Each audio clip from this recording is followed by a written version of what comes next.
Hi guys, welcome back to the channel. And we have here, this is a 2020 Mercedes GT53, I believe, and I'm sure it's going to be the same setup as the 43.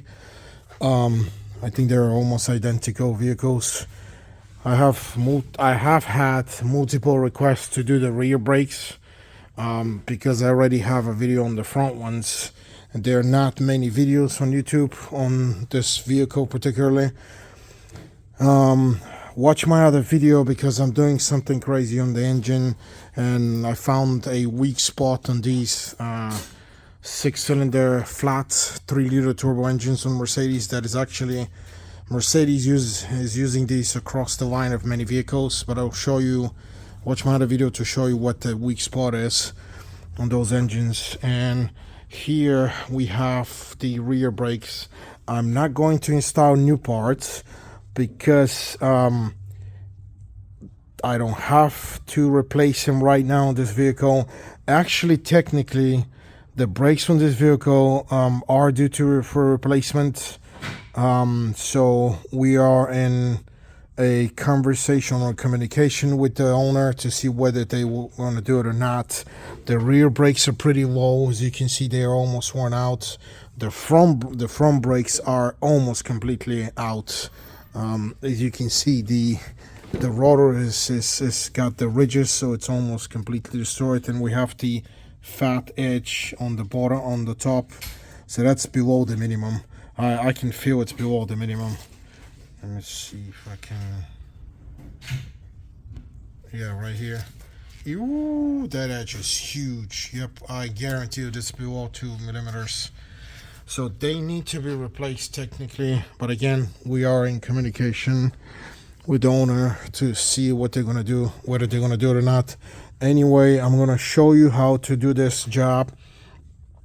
Even though I don't have the parts, but you can figure this out. You can imagine that you have the parts. So of course, here's the deal with these cars. Most of the new vehicles across the different brands have an electrical system in the back for the parking brake system, and they have electrical actuators right here. So in order to do these, in some cars you have to have a scanner to actually trigger them to go back to zero position, or actually Mercedes in this case offers an easier solution that we need to do it through the dashboard, through the dash. And a lot of people I have gotten some weird, strange comments about doing that system on the front before you do the front brakes. That's not true. You don't have parking brake system on the front brakes. It's only on the rear, and it's these actuators right here. This bulky thing right here has a 1 cylinder that actually the system moves inside with an electrical motor. So I'm gonna show you this right side because this is where the brake pad wear sensor is right here, and the left driver's side does not have this. And in order to get this these rear brakes ready for replacement, which means we're gonna have to separate the brake pads to open them a little bit so we can take the caliper out of position, of this mount position here. Of course, we have to open the brake pads a little bit. I usually use a screwdriver to kind of open them a little bit, because sometimes, or a lot of times, I've seen if you don't do that, the brake caliper, because of the slots here where the brake pads made the slots, they will not come out if you don't remove or release the brake pads off the rotor. So anyway, the first procedure to do the service, as I told you, to prepare the car for service, is we're gonna have to get in the car, in the menu, in the dashboard. Oof, beautiful red color, or red interior. So this car was driven lots of miles. I don't know how they It's actually 88. I thought it was like around 80, but it's 88,000 miles. Only 3-year-old GT53. So who knows what they did. Hopefully it wasn't Uber. So we have to get into the menu to prepare the car for the rear brakes replacement. And we have to get into the service menu in the dash.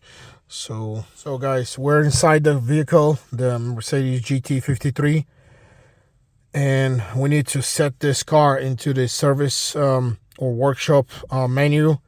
We need to unlock it so we can actually go into the service mode on the rear brake pads or rear brakes, so that we open or set the parking brake actuators to 0 position, which means they're going to have to open all the way out. And make sure when you get in the car, your parking brake is released by pulling this lever out towards you. Then you press the key button or start button into position 1, or you press it once. You need to be in this mileage menu here, odometer menu, and then you're gonna press this back button for half a second and the middle button for 5 seconds, or but both of them for 5 seconds. You're gonna hold them and then you release. So back button half a second, and then you press the middle button, mouse button, and together the two you hold for 5 seconds. So here we go, half a second, and we hold them.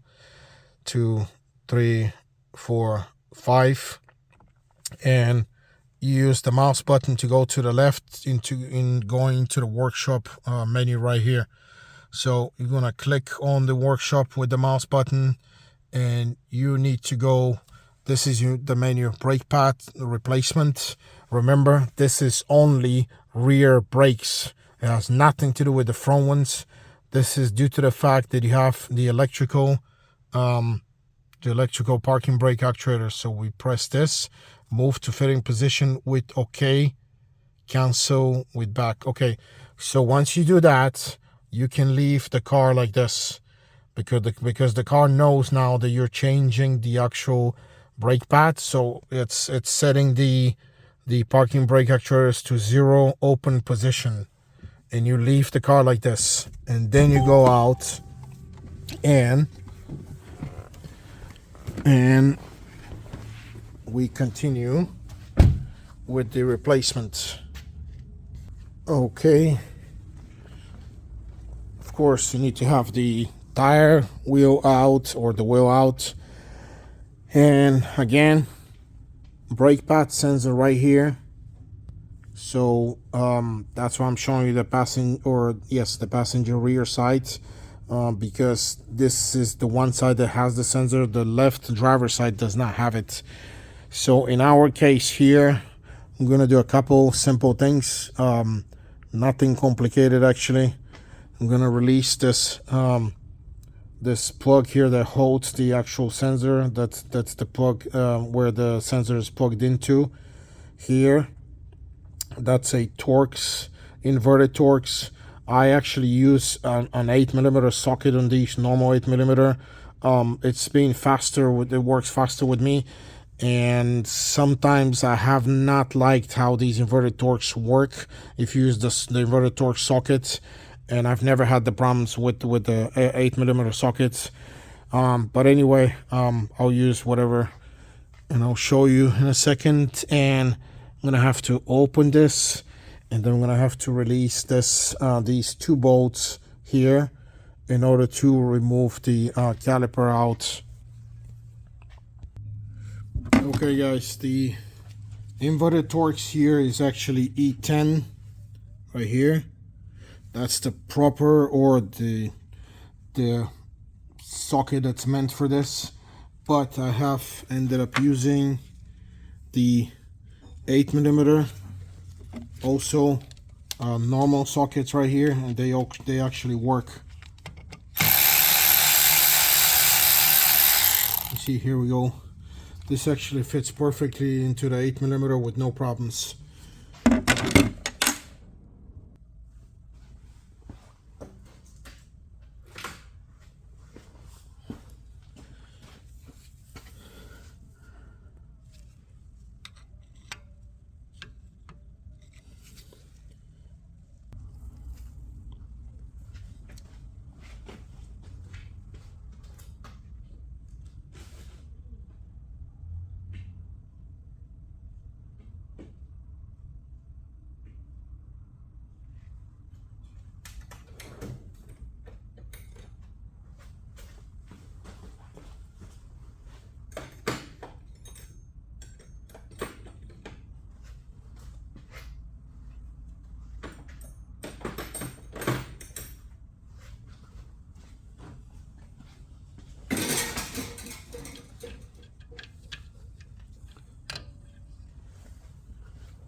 So both of these came out, as you can see. It was a little bit hard to get them out, but you have to use this this shallow socket because there isn't a whole lot of space.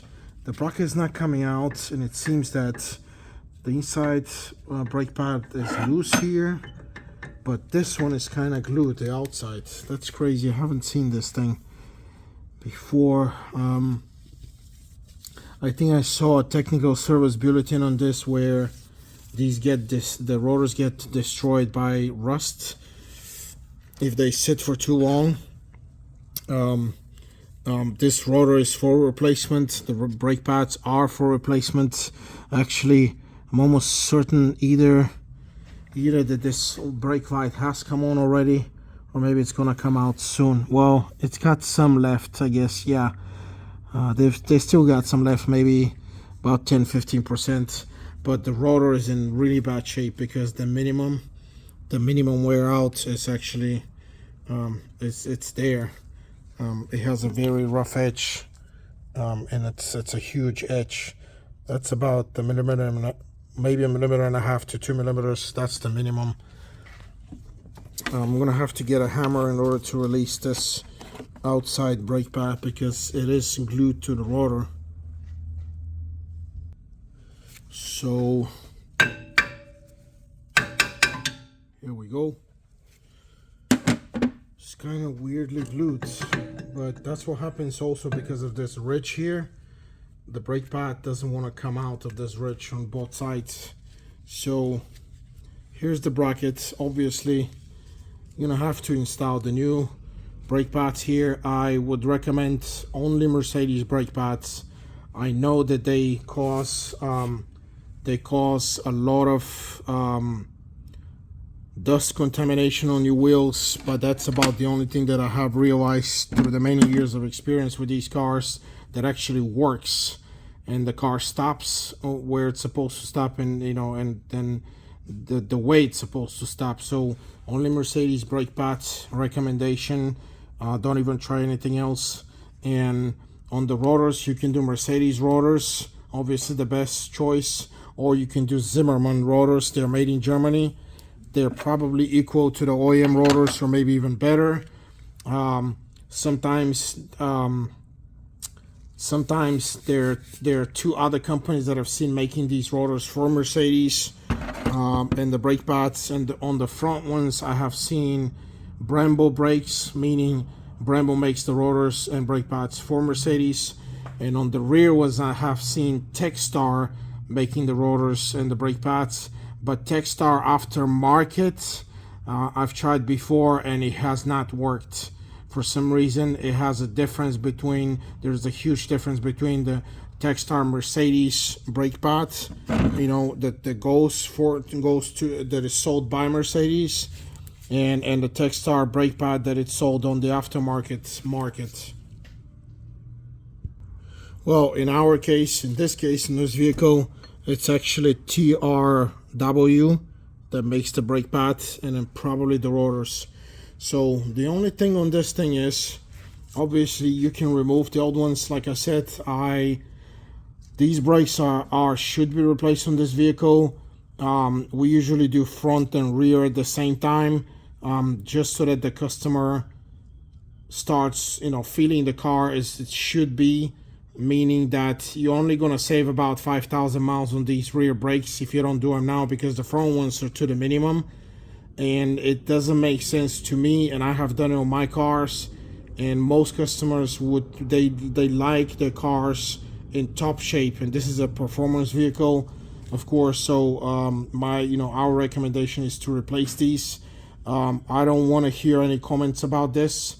It's up to you guys whether you want to do it or not. We are recommending they maybe have about 5 to 10% left. The actual sensor is about to touch, there's like 1 millimeter between the sensor and the brake pad surface. The rotor is already destroyed. It has the ridges and the edges. So this at the dealer would be below minimum actually. So in order to replace these brake pads, you just take them out, and they have this little shim here that you need to install at an angle. So I'm gonna take him out, and I need to show you.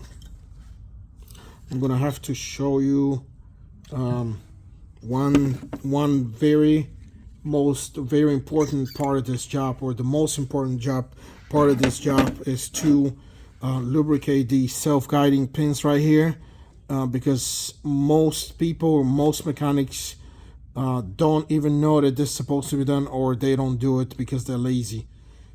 That's probably the most important job of this job, is lubricating these self-guiding pins, because this is a floating caliper, and the caliper works based on how easy these go left and right when the brake pads close and open. So here we go. We need to open these and lubricate them. Just pull them out, separate the boot, and as you can see, old grease, probably actually worn out. There isn't a whole lot of grease left over, and that's the problem. So you need to clean these. No need to clean them perfectly, just clean them enough that you can install the new grease. And this is normal high temperature grease, nothing crazy. And you're gonna have to just get in there, get some of this. When you install it, kind of go a little bit sideways so you're able to get it in, and go inside and out. And I'm gonna get a little bit more.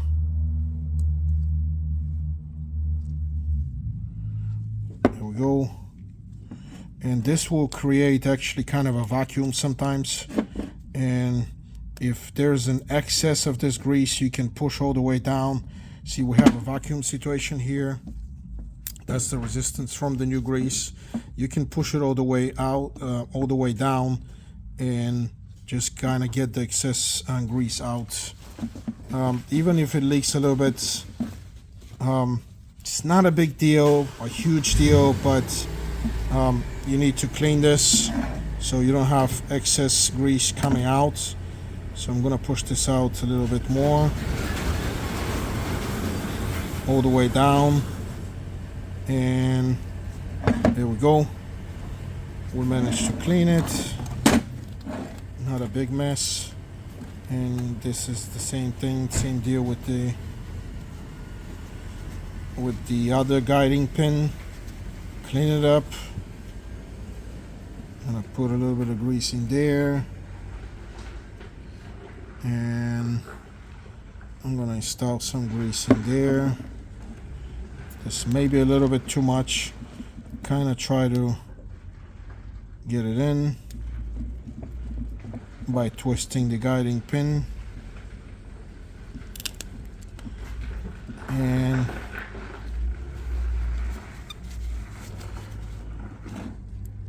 again push the rubber and push the bolts all the way in so that excess grease leaks out.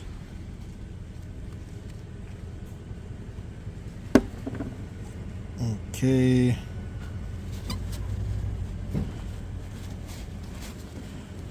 And of course, try to clean after yourself. And that's the main and most important job of this brake job. Okay, here we go.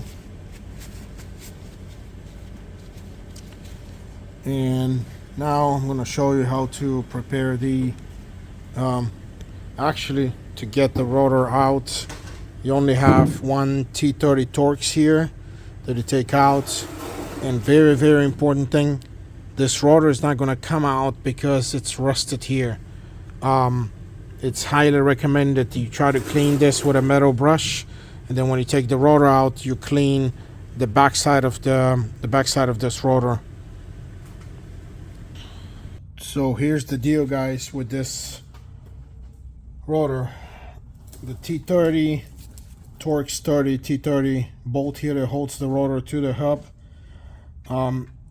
There's a very strange and very interesting situation where if you try to do this by hand with a 90-degree little ratchet, you are risking actually destroying the threads. I've done this before because this bolt sometimes it's very hard to take out. So what I've ended up discovering is that using a power tool that actually hits the bolt with these knocks will make it come off faster. And because it's a central force pointing toward the bolt, instead of you using 90-degree ratchet, this actually helps a lot. So here we go. Immediately it comes out. I mean, it's just right there. That's how I get them off. Now this rotor is very bad. Like I said, this rust here. So we need to hit it in order to, I'm gonna hit it with a hammer here in order to release it. And then we can clean the hub. Here we go. So it is released. And now we can clean this hub in the back here. Okay, here we go, metal brush. Try to do this if you see the condition of your hub here that it's rusted and bad.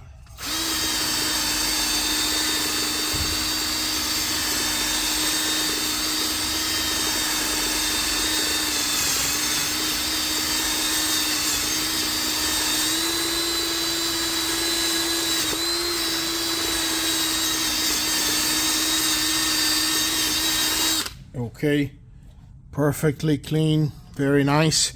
And now we're gonna need to use anti-seize in order to prevent this from being rusted again.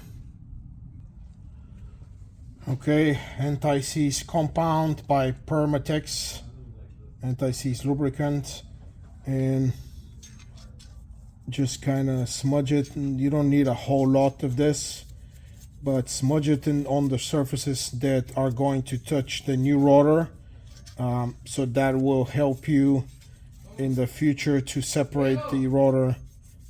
And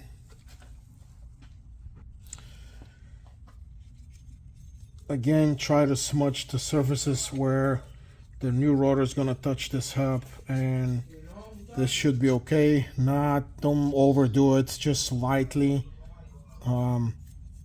This will help you tremendously. Again, anti-seize Permatex lubricant that's available anywhere. I think it's about 10 bucks for this bottle, but that thing does magic. Okay guys, remember we did these, so they're greased up, they can go back, this bracket can go back. And we're gonna install the 18mm bolts. Well, hold on, sorry. We need to install the rotor. Again, as I said, I'm doing this for the video so I can show you how this is done. We're still in communication with the person, with the owner, of whether they want to do the brakes here or not. So I'm gonna, for the purpose of the video, I'm gonna install the old rotor. And as you can see, it's all cleaned up and everything. The new rotor, when you get it out, it should be probably greased up a little bit. If it is, they always put a little bit of grease protective, not a grease but oily protective film to protect the rotor from getting rusted. And what we need to do now is we need to install the this bolt that holds the rotor, and it's supposed to be down here. Where is it? Oh, there we go. And install it back. I'm going to give it the torque specifications on these bolts in the video if you want to do it perfectly. So imagine this is the new rotor disc. When you install it, you use brake cleaner to clean it up thoroughly. If it has protective oil, film, whatever, or protective, if it's smudged with oil or covered with oil, you need to use brake cleaner to clean it, obviously. Then you install this, and next thing would be the actual brackets. And here we go. Inside. Let me see.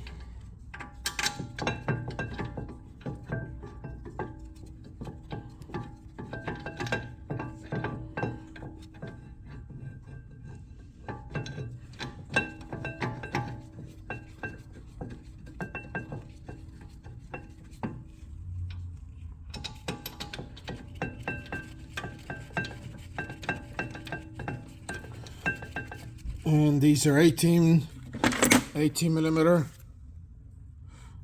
bolts. And once you get them tight, you need to check, okay, everything is fine. And I'll give you the torque on those, the rest of the bolts. These were, if I'm not mistaken, about 16 Newton meters. But I will put in the description what they are. And the next thing here is to open. Actually, with a tool like this, you need to release the you need to actually get this set back to 0, or set this brake caliper back to the furthest or starting position, because I'm going to install new brake pads, and you need to do it slowly. You get the point. I'm not going to do this because the I'm using the old brake pads again, because I am doing this for the video, so that you see the procedure. And once you need to push it all the way down to 0 position here, right here, this caliper, all the way down. And once it's all the way down, everything will be flush right here. That's how you're gonna be able to install this caliper over the new brake pads. The brake pads, imagine this is the new ones. Nothing crazy about them. The only difference is you need to have this. There's gonna be a new sensor with this with the kit. And what it does, where you're gonna need to install it in this little hole here. This is the guide pin. So you started with this, and there's a groove here that you need to follow, and you install it like this. You push it all the way, and it's gonna click, and that's it. This is how you install it. And the crazy thing about these brake pads is, because of these shims here, you're gonna have to install these at an angle. So the angle is this here. They go like this. Well, actually, sorry. So this is the angle here. It's on the inside. Yeah, so it's gonna be like this, and install the internal side first. Then you have to push it a little bit, and then you're gonna push on this side. So that's how they go. They installed at an angle, and the same thing with the back. Can't see, so I have to touch. Okay, here we go. Make sure they're flush. Okay, everything is fine here. Sensor's just here. And now we can release the caliper back to where it's supposed to go. Don't forget your bungee, and this cord goes into this hole here. This plug needs to come out on this side here, in the middle here. And let me see.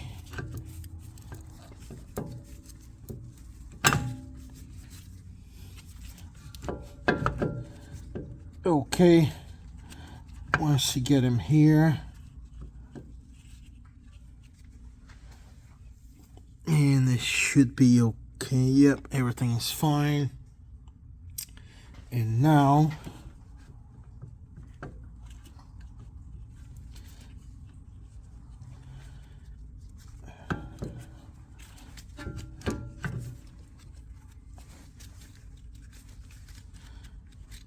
just trying to make sure it's flush. Yeah.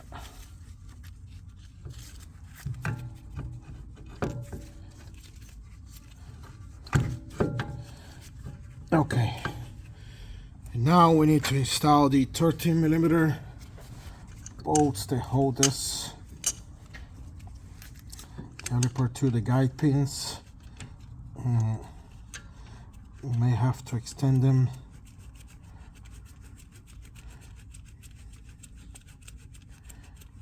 There we go. And the bottom one,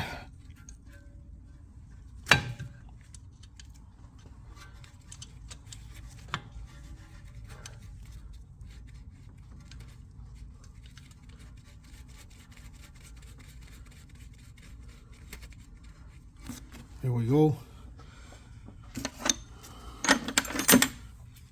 I am not going to be able to use a torque wrench here. This side maybe with an extension, but if you use it with an extension, it's not gonna, you're not really gonna get the proper torques, the proper torque numbers. So I'm gonna do it by hand. But again, 17 to lock and 13 on the outside. Here we go. And the one on the bottom, same way. You lock.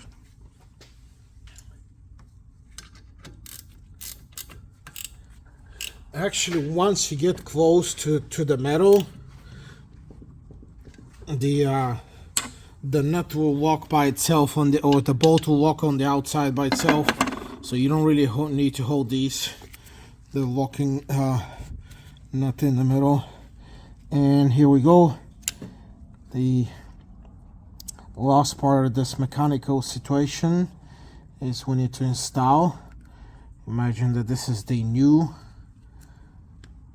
sensor. Just plugs in and install here. And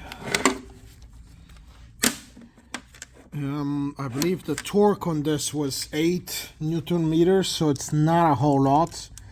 Need to be careful with this so it doesn't snap. I have never broken one, but I have gotten comments that sometimes people break these. I guess they over time, so you don't need a whole lot. Again, this is 8 Newton meters, so it's barely, you barely touch it, and it should be tight. And pretty much this is how you do this brake job. Again, try to make sure that also this wire here, it's not all the way in on this side so it doesn't touch the rotor. So please make sure that it's kind of in this direction here, because it may touch the rotor and on the inside here, as you can see. It's just the way this is made. And this is tight, this is tight, bracket is tight, everything is back into place. So this is how you do this mechanical part, or you change the rotor and the brake pads. And the last thing to remember, of course, you install the wheel. The last thing that you need to finish is the inside of the car. You need to go back to the service menu where we were, the workshop menu, and we need to let the car know that we are finished with this job. So in that case, those electrical actuators right here that you see, they're gonna actually go, they're gonna make a noise, they're gonna spin inside, and they're going to push the pistons back into place or where they're supposed to be. That's how the car calibrates the actual pistons of the parking brake. So let's go inside. Okay guys, so we're back in the car. And remember, we left the car on.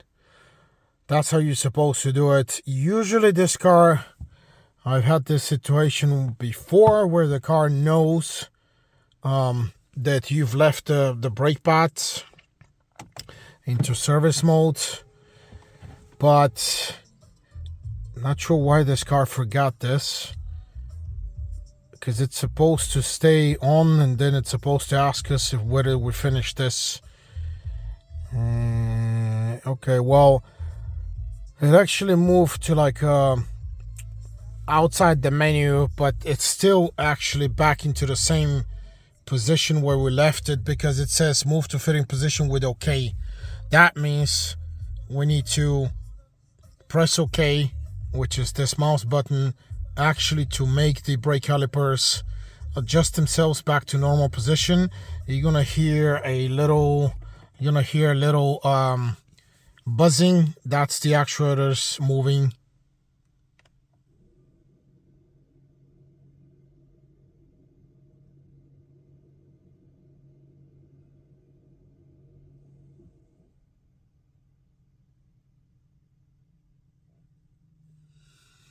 Okay, fitting position reach, exit fitting position with OK, and we press again OK.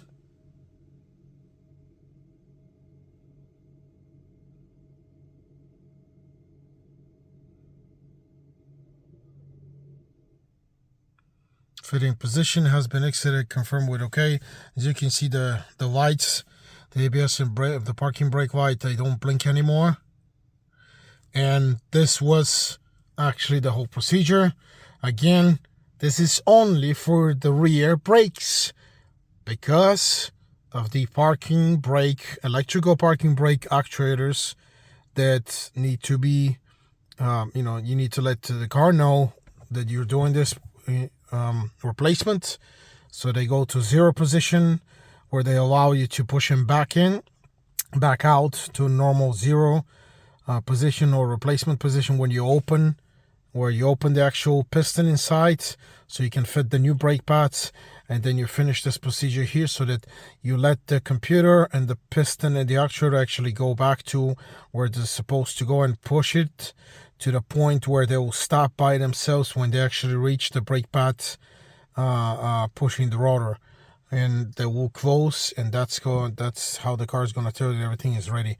And the actual car, now this actual brake job is done. I hope you guys enjoyed this video.